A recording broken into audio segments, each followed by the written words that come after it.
नमस्कार, स्वागत आप सभी का सिलसिला बाजारों का में। मैं हूं आपके साथ अखिलेश राठी और आज हम चर्चा करने जा रहे हैं एक बार फिर से एग्री और नॉन एग्री कमोडिटीज के बारे में। हम आपको बताएंगे कि आज के कारोबारी सत्र में कौन सी कमोडिटी में कितनी तेजी मंदी देखने को मिल रही है और किस कमोडिटी में क्या करके चलने से मुनाफा कमाया जा सकता है।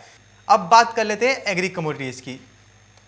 रूपा जी से जानेंगे कि आज की कारोबारी सत्र में किस एग्री कमोडिटी में कितना फायदा देखने को मिल सकता है, जिससे कि उसी के हिसाब से अपनी स्ट्रेटेजी डिसाइड करके चला जा सके और मुनाफा कमाया जा सके।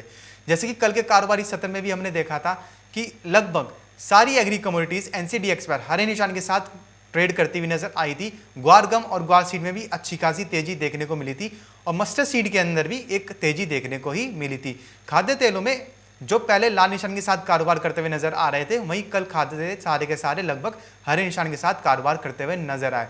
हमने ये भी खबर देखी थी कि सरकार ने जो ब्लेंडिंग पर जो रोक लगाई थी वो भी हटा दी है। अब ऐसी उम्मीद जताई जा रही है जानकारों द्वारा कि देश में सरसों का तेल दोबारा से सस्ता देखने को मिल सकता है। अब जान लेते हैं रूपा जी से कि आज के कारोबारी सत्र में खाद्य तेलों में क्या करके चलना चाहिए। रूपा जी, जैसे कि हमने देखा था कि जो सरकार ने ब्लेंडिंग पे जो रोक लगाई थी सरसों के तेल के ऊपर, अब वो रोक हटा दी है, तो अब इसका जो इम्पैक्ट है वो खाद्य तेलों की कीमतों पर आप कितना देखती हैं? देखिए, अब ये अपडेट निकल कर आया है और इसके इसके चलते अगर इसके ऊपर रोक को हटा दिया गया है तो एक बार फिर से सरसों की कीमतें दबाव में आती हुई दिखाई दे सकती है। लेकिन अभी फिलहाल जो इंटरनेशनल मार्केट्स में एडिबल ऑयल पैक के अंदर तेजी का रुझान देखने को मिल रहा है। लेकिन वहीं मुझे डोमेस्टिक मार्केट के अंदर शॉर्ट टर्म हो सकता है कि एक बार वापस से बाजार जो है रिकवर करते हुए दिखाई दे। लेकिन लॉन्ग टर्म प्रोस्पेक्टिव से अभी भी मुझे लगता है कि बाजारों के अंदर बिकवाली है और जी एडिबल ऑयल पैक के अंदर ऊपरी स्तरों पर बिकवाली ही करके चलना चाहिए।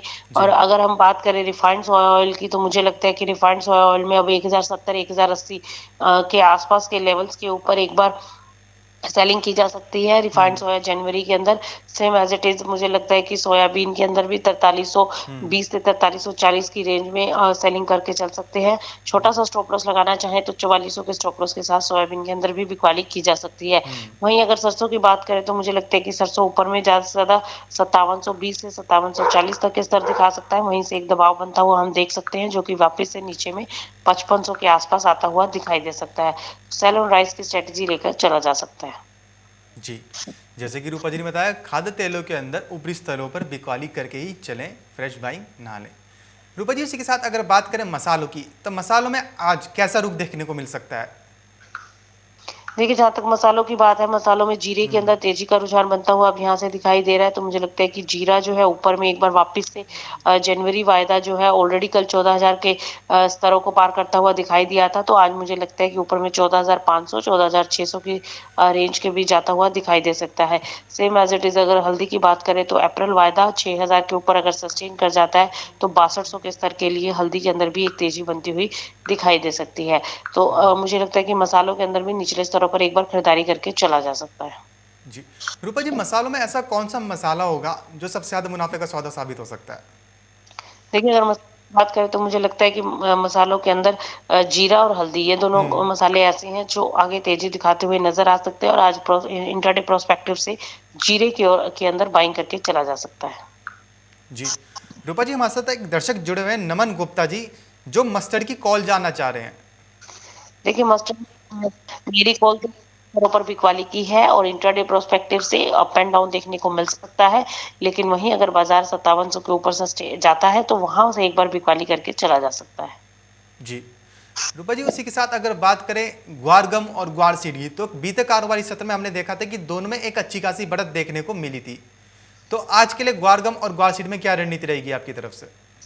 देखिए, ग्वारगम और ग्वार सीड्स के अंदर कल भी हमने एक अच्छी खासी रैली आते हुए देखी थी और अगर भाव की बात करें तो भाव में एक बार 6,000 के ऊपर मार्केट सस्टेन कर गया है और कल की क्लोजिंग भी देखी तो मुझे लगता है कि जनवरी वायदा ऊपर में 6180 तक जा सकता है, 6180 से 6220।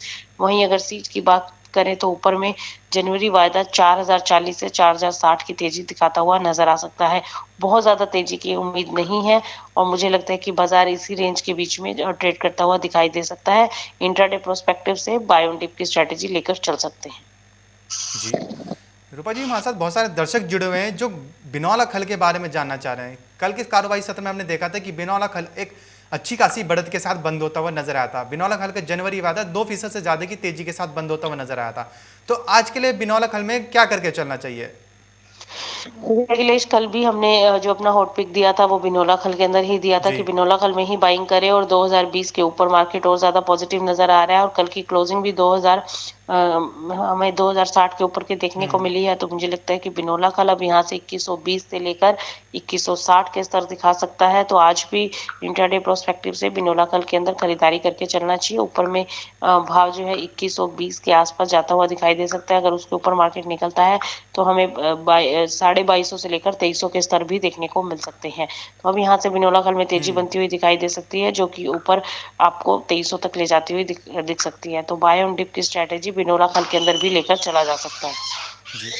रूपा जी, हमने देखा कि इस साल कॉटन कपास का जो उत्पादन है वो कम है, जिसका असर उसकी कीमतों पर भी देखने को मिल रहा है। कपास और बिनौला दोनों में ही तेजी देखने को मिल रही है। तो उसी के साथ कपास के लिए आज क्या रणनीति रहेगी? देखिए, कपास के अंदर भी निचले स्तरों पर खरीदारी करके चलना चाहिए, और अगर हम अगर एमसीएक्स पर बात करें वायदा के अंदर, तो मुझे लगता है कि ऊपर में एक बार 20,500 से लेकर 20,500 से लेकर 21,000 तक का लेवल जो है वो देखने को मिल सकता है। और कपास के अंदर बाय ऑन डिप की स्ट्रेटेजी लेकर चला जा सकता है। फंडामेंटल भी पॉजिटिव है, और अभी विंटर सीजन की भी एक डिमांड जो है वो पिकअप जी। होती हुई हम देख सकते हैं। और आने वाले दिनों में मुझे लगता है कि कॉटन के अंदर एक अच्छा खासा अपसाइड मोमेंटम देखने को मिल सकता है। और अगर हम अगले वायदे की बात करें, तो अगले वायदे में यानी कि जो अभी वायदा है दिसंबर का, दिसंबर के अगेंस्ट अगर हम जनवरी वायदा की बात करें, तो वो ऑलरेडी 20,400 के ऊपर सस्टेन कर रहा है। तो मुझे लगता है कि उसके अंदर 21,500 के स्तर देखने को मिल सकते हैं। और जो दिसंबर वायदा है वो 20,600 से लेकर 20,800 तक तेजी दिखलाता हुआ नजर आ सकता है। तो इस रणनीति के अनुसार जो है आप अपने लेवल्स के अनुसार अपनी रणनीति बनाकर चल सकते हैं। जी। रूपा जी, उसी के साथ अगर बात करें दाल दलहनों की, तो हमने देखा कि चने में अभी भी एक हल्की फुल्की कहीं ना कहीं लाल निशान के साथ कारोबार होता हुआ नजर आ रहा है। बीते सत्र में भी चना लाल निशान के साथ ही कारोबार कर रहा था। तो चने में आज के लिए क्या रणनीति रहेगी? देखिए, अगर चने की बात करें तो मुझे लगता है कि चने के अंदर भी जो है अभी थोड़ा बहुत बाउंस बैक जो है वो देखिए लगातार बाजार गिर रहा था, तो एक शॉर्ट कवरिंग देखने को मिल सकती है, और एक्सपायरी भी है, तो इसलिए जी। बाजारों में थोड़ा बहुत अपसाइड मोमेंटम बन सकता है। लेकिन ओवरऑल ट्रेंड चने का वीक है। सेल जी। ऑन राइस की स्ट्रेटजी रखना चाहिए। जनवरी वायदा 4750 या 4760-80 के आसपास जाए तो वहां पर बिकवाली की जा सकती है, यानी कि 4800 के आसपास अब भाव पहुंच सकते हैं। अगर तेजी पकड़ी यहाँ से, तो उसके आसपास आप एक बार बिकवाली करके चल सकते हैं, और नीचे में वापस से चना 4600 के आसपास आता हुआ दिखाई दे सकता है। जी। रूपा जी, चने के साथ अगर बात करें अन्य दाल दलहनों की, तो उसमें आप कैसा ट्रेंड देख रही, चाहे मसूर हो, अरहर हो, उड़द हो, इनके भाव अभी कहाँ तक जा सकते हैं? देखिए, इनके भावों में भी अभी गिरावट का ही रुझान दिखाई दे रहा है, क्योंकि ओवरऑल दालों के ऊपर अब प्रेशर आता हुआ दिखाई दे रहा है। और मुझे लगता है कि उड़द, मूंग, तुअर, अरहर, इन सभी दालों के अंदर अब एक बार फिर से बिकवाली जो है वो हावी हो सकती है। और बाजारों में जो भाव 100 रुपए प्रति किलो के ऊपर पहुंच गए थे, अब वो कहीं ना कहीं वापस से नीचे आते हुए दिखाई दे रहे हैं। और आगे आने वाले टाइम में मुझे लगता है कि और दबाव बन सकता है, 5 से 10% और दालों की कीमतों के अंदर गिरावट आ सकती है। जी। रूपा जी, उसी के साथ अगर बात करें गेहूं, बाजरा, अनाजों की, तो अनाजों के अंदर अभी ऐसी कौन सी कमोडिटी रहेगी जो सबसे ज़्यादा पैसे दिला सकती है लोगों को?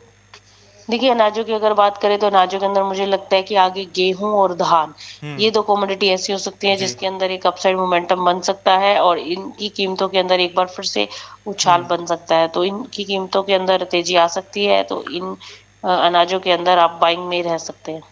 जी। रूपा जी, जैसे कि सरकार ने पहले खाद्य तेलों के अंदर ब्लेंडिंग पर रोक लगा दी थी, लेकिन फिर बाद में 5% ओमेगा युक्त तेलों की, जिसमें अलसी वगैरह ये सब शामिल थे, उनके लिए परमिशन दे दी थी।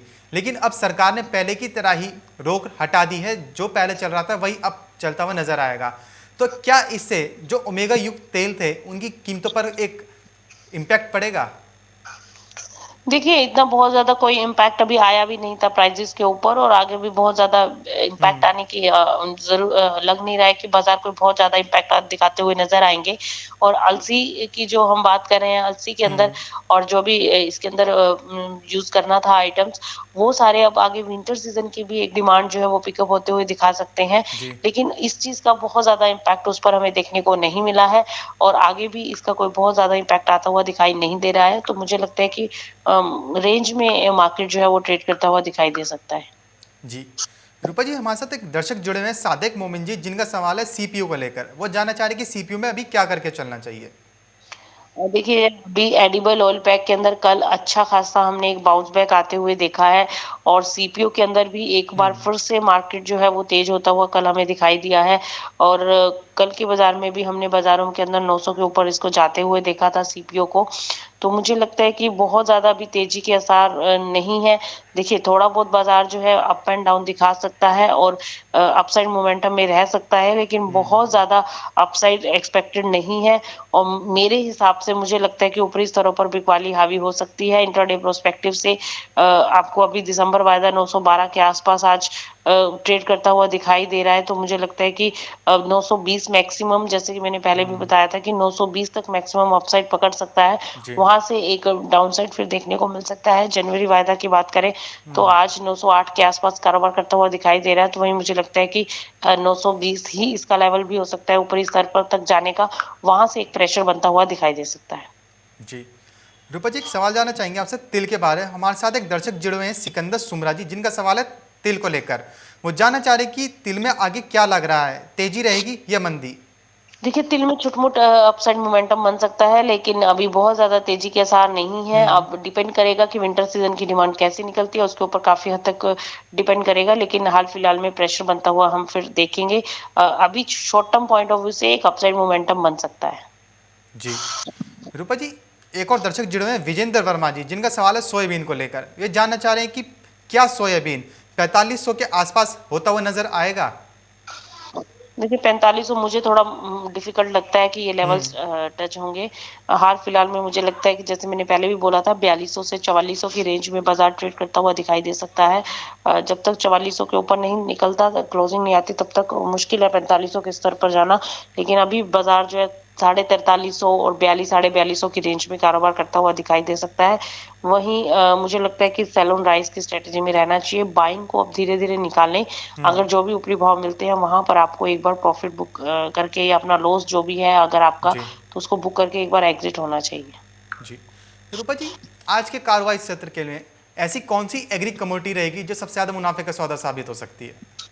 देखिए, आज के अगर कारोबार की बात करें तो मुझे लगता है कि आज अगेन आप बिनोला खल के ऊपर ही बेट लगा सकते हैं और हम्म। बिनोला खल जो है आज 2120 जनवरी वायदा 2120 से 2160 तक अपसाइड मोमेंटम दिखा सकता है। वहीं अगर हम बात करें एडिबल ऑयल पैक की तो मुझे लगता है कि एडिबल ऑयल पैक के अंदर आज ऊपरी स्तरों पर बिकवाली की जा सकती है। रिफाइंड ऑयल 1070 के आसपास जनवरी वायदा सेल किया जा सकता है। 1100 का इसमें स्टॉप लॉस आएगा और नीचे में लेवल 1020 1000 तक देखने को मिल सकते हैं। बहुत बहुत शुक्रिया रूपा जी, हमारे साथ जुड़ने के लिए और अपनी जानकारी हमारे साथ साझा करने के लिए। तो जैसे कि रूपा जी ने बताया कि आज एग्री कमोडिटीज के अंदर खाद्य तेलों में ऊपरी स्तर पर बिकवाली करके चला जा सकता है, खाद्य तेलों में ऊपरी स्तर पर बिकवाली करके मुनाफा कमा सकते हैं। वहीं उन्होंने ये भी बताया कि दूसरी जो एग्री कमोडिटी है वो है बिनौला खल, जो आज के कारोबारी सत्र में मुनाफे का सौदा साबित हो सकती है। तो फिलहाल सिलसिला बाजारों को मैं बस इतना ही, कहीं जाइएगा नहीं क्योंकि खबरों का सिलसिला यूं ही बना रहेगा मार्केट टाइम्स टीवी पर।